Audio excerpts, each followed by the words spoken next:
Good morning, all. So today's class is on glycogen storage disorders.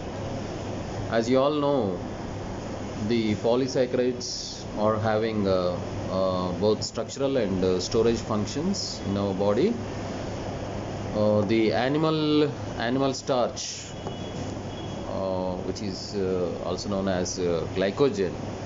So it is the counterpart of the starch on the plants. So glycogen is called as animal starch.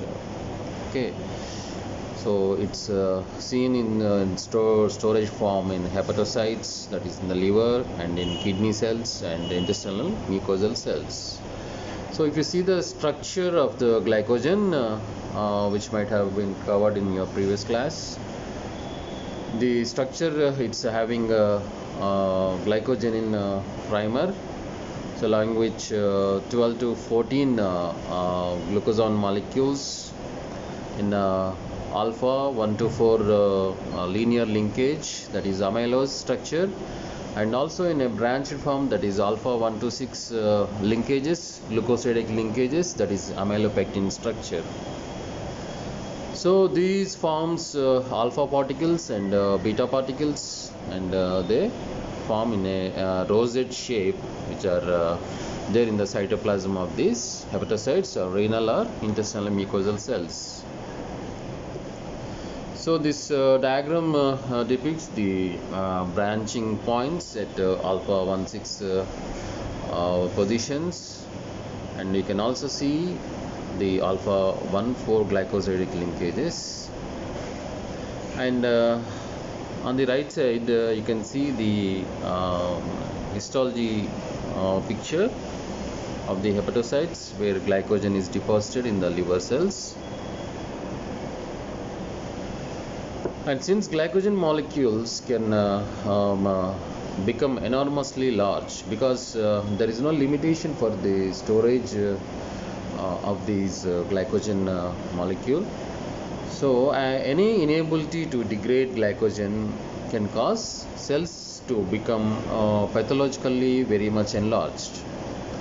So this can lead to a loss of function of glycogen as a source of cell energy and as a blood glucose buffer.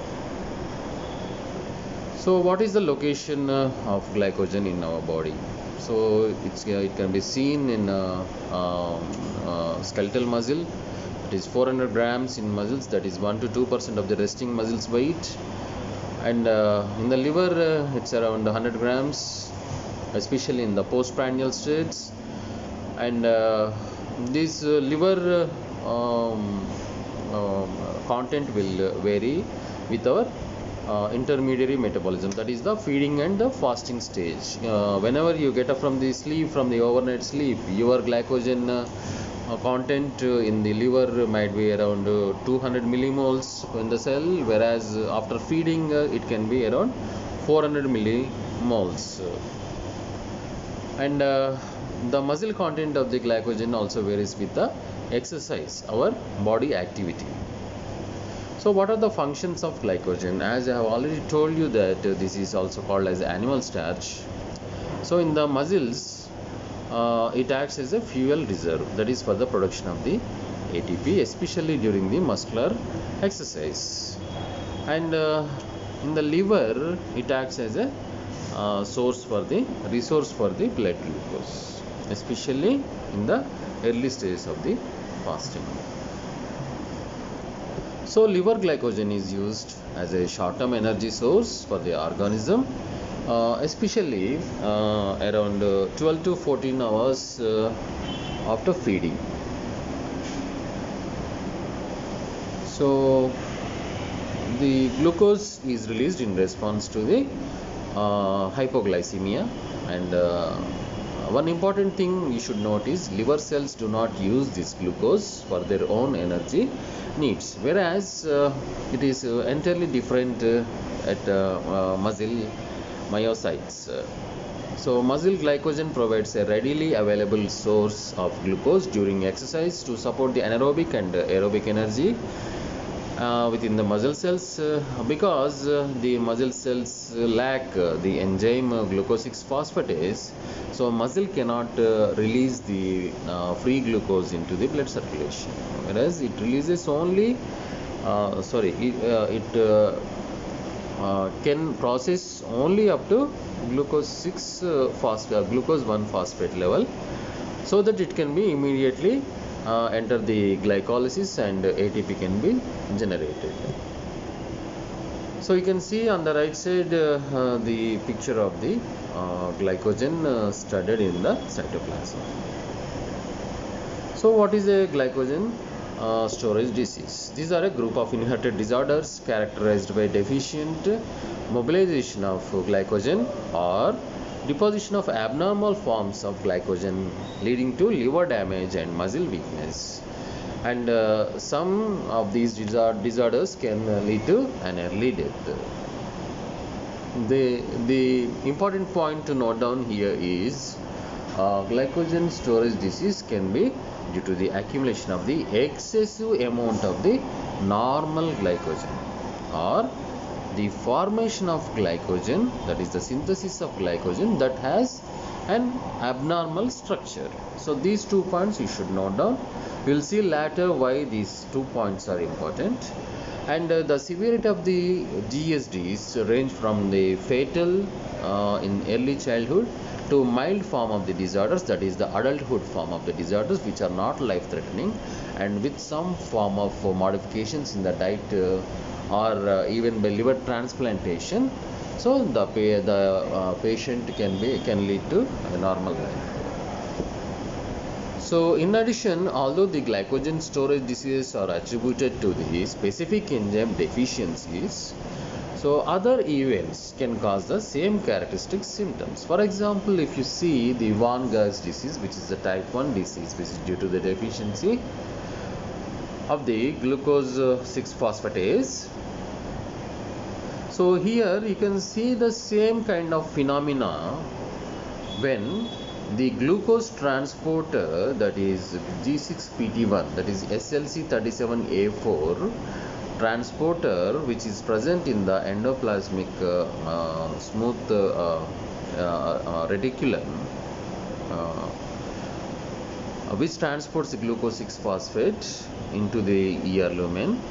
So when there is a mutation of this transporter, then it can have the same effect as von Gog's disease. So this can also be considered as a glycogen storage disease. So glucose 6 phosphate cannot enter if there is a defective glucose transporter, and which will lead to accumulation of the glucose 6 phosphate, so that glycogen cannot be degraded. So it leads to the accumulation of the glycogen. So coming to various types of glycogen storage diseases, you can consider it as a classification.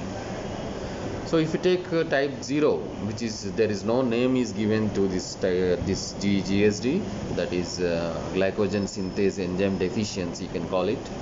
So the clinical features of this type 0 are hypoglycemia. As you know, whenever there is lack of glycogenolysis, then automatically there is the blood will shortfall of glucose levels, so it will lead to hypoglycemia, and which will eventually lead to the increased ketone body synthesis, that leads to hyperketonemia, and these kind of enzyme deficiency in the GSD can lead to the early death of the patient or infant, you can call. So the type 1A is named as von Gog's disease. So it is due to the enzyme deficiency of glucose 6 phosphatase, and the clinical features are glycogen accumulation in the liver and renal tubule cells, and as you know, the most prominent clinical feature is the hypoglycemia, and which is followed by lactic acidemia and ketosis and hyperlipemia.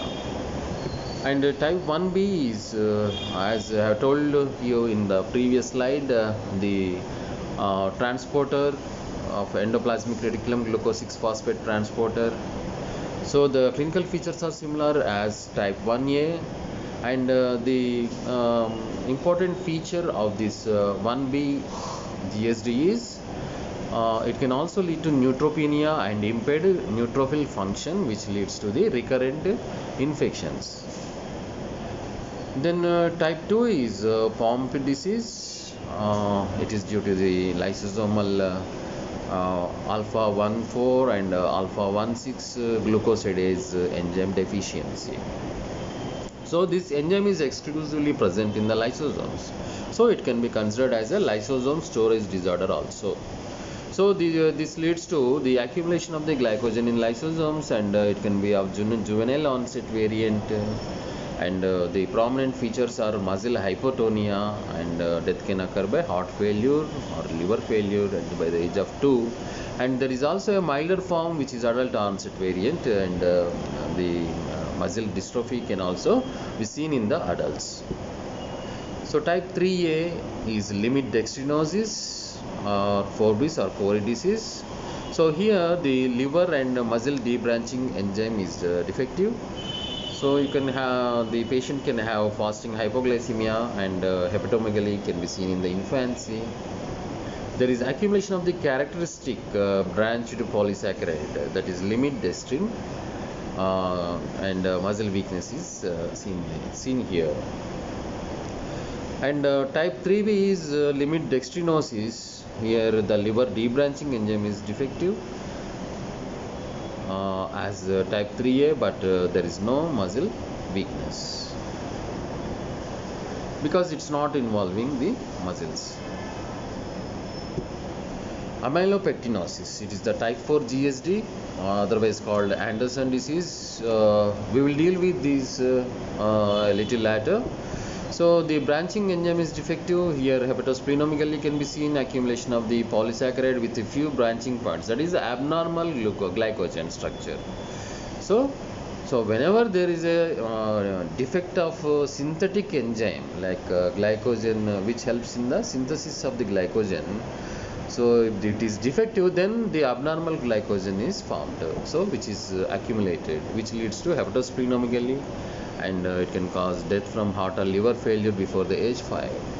Then type 5 is McArdle syndrome, or also called myophosphorylase deficiency. So here the defective enzyme is muscle phosphorylase. So because it is involving the muscle, the patient will be having poor exercise tolerance, and muscle glycogen abnormally high, that is up to 4%, and the blood lactate is very low after exercise. So the type 6 is Hirsch disease. It is a liver phosphorylase, and hepatomegaly can be seen, accumulation of the glycogen in the liver and mild hypoglycemia, and generally this is not dangerous kind of disease, generally having good prognosis. Then coming to Tori disease, that is type 7, and here muscle and erythrocyte phosphofructokinase 1.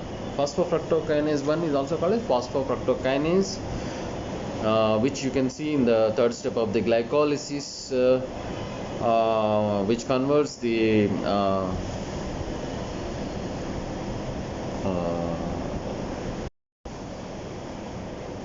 which converts the fructose 6-phosphate to fructose 1,6-bisphosphate.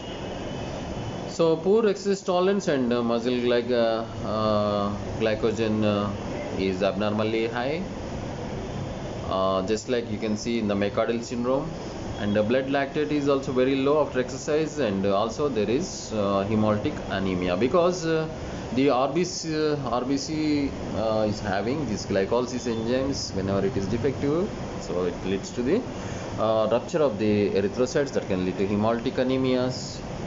And also there are unnamed glycogen storage disorders like type 8 and type 9 and type 10. These are respectively liver phosphorylase kinase and liver muscle phosphorylase kinase and CAMP dependent protein kinase A defective.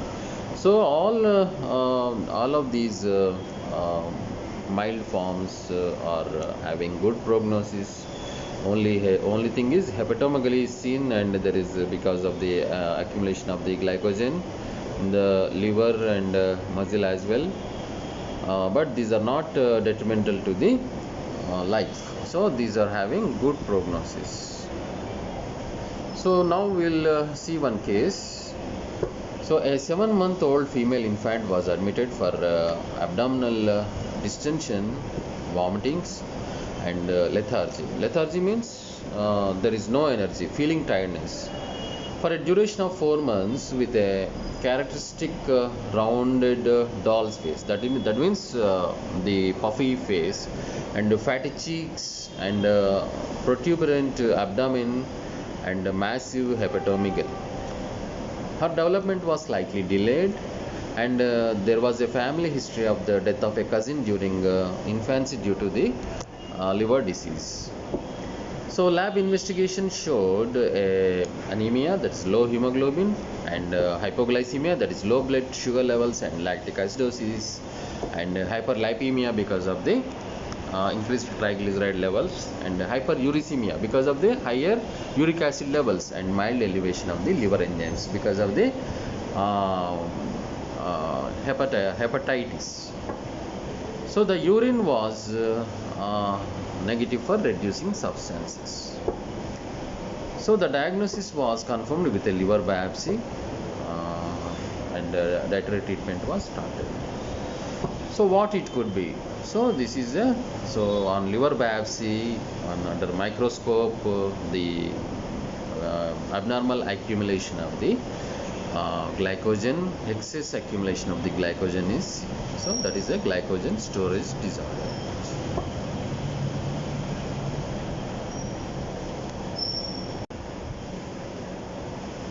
So this is the image of the same patient which we are talking.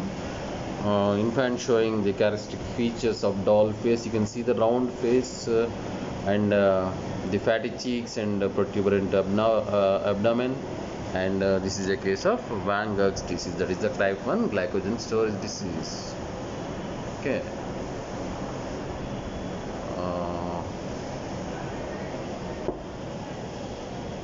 So the primary defect in Van Gog's disease is glucose 6 phosphatase deficiency, as I told before, because the free glucose is not released into the blood. That is, the blood glucose levels are decreased, so which leads to hypoglycemia. And because of the accumulation of the glucose 6 phosphatase, which leads to the increased production of the IMP, that leads to the increased uric acid, that leads to hyperuricemia. And also the glycolysis is increased with glucose 6 phosphate, which leads to the increased lactic acid and hyperalanine levels. And also the triglyceride synthesis is increased, which leads to hyperlipidemia. So these are all the consequences of accumulation of the glycogen in the liver. So early detection is the key, and dietary therapy can increase the quality of life in glycogen storage diseases. Okay. So dietary therapy was started as frequent meals with high carbohydrate content, including nocturnal feeds, and later on uncooked cornstarch and multivitamins, vitamin D and calcium supplements were added. So these frequent meals with high carbohydrate content, why it is given? So to replenish the blood glucose levels, to keep the blood glucose levels in a normal range. So why uncooked cornstarch means so that it will have a low glycemic index. So the patient's caretakers were advised to limit the intake of the sucrose, because sucrose and fructose and galactose containing products, they will lead to the increasing the glycogen synthesis. So they will cause a rapid increase in the glycogenesis, so which can lead to further aggravation of the problem. So without effective treatment, long-term complications may occur, which include hepatic adenomas and renal dysfunction, and can also be the nephrocalcinosis because of the increased uric acid. Uric acid stones may form, and osteoporosis can occur, and gout. Gout is also because of the hyperuricemia. Okay. So if you understand the glycogenesis and glycogenolysis steps, you can easily remember the enzyme deficiencies of the various glycogen storage disorders.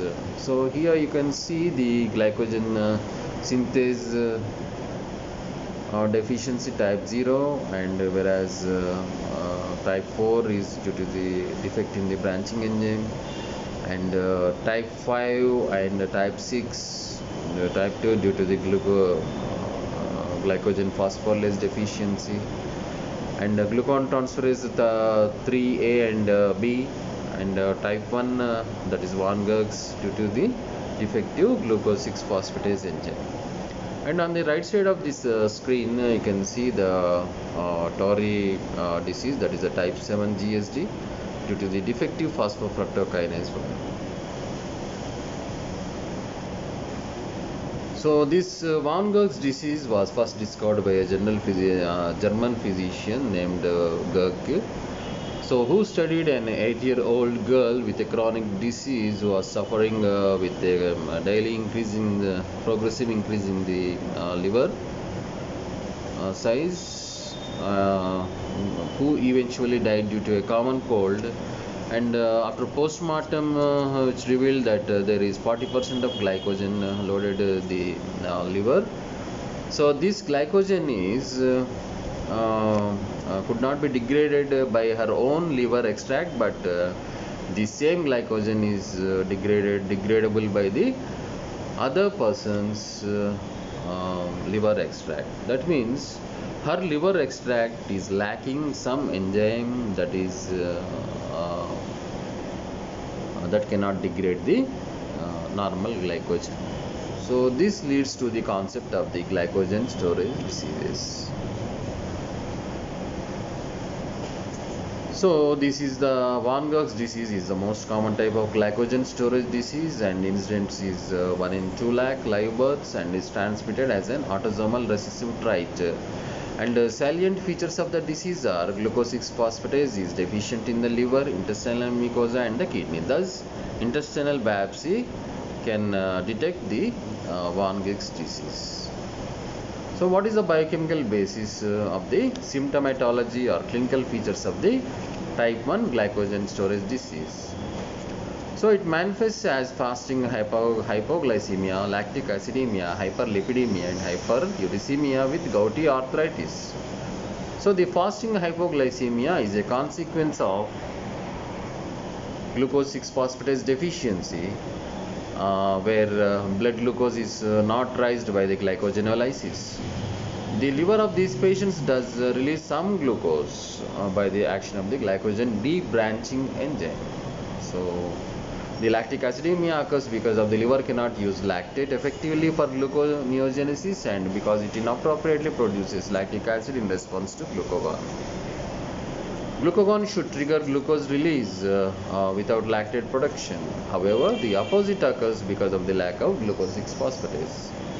Hyperuricemia may result from increased purine degradation in the liver, and hyperlipidemia is because of the increased availability of the lactic acid for lipogenesis and the lipid mobilization from the adipose tissue caused by high catecholamine levels in response to hypoglycemia.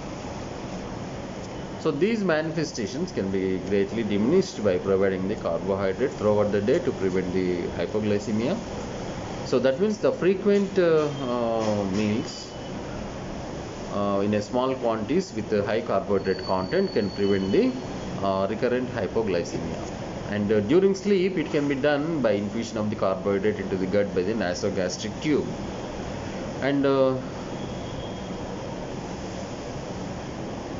these glycogen storage diseases are very rare. The incidence is 1 in 1 million births. This is about the other glycogen storage disorders.